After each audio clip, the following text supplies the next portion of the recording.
என்னுடைய மாமனுக்கு தேக்குமர தேகமடி அம்மா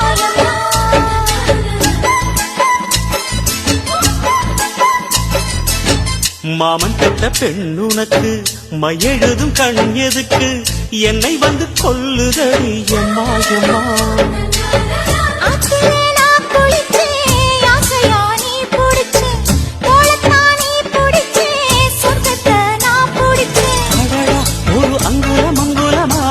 நீ ஆசையில் முத்தங்கள் போட அதை என்னென்ன சொல்லுவேன் எப்படி சொல்லுவேன் நானே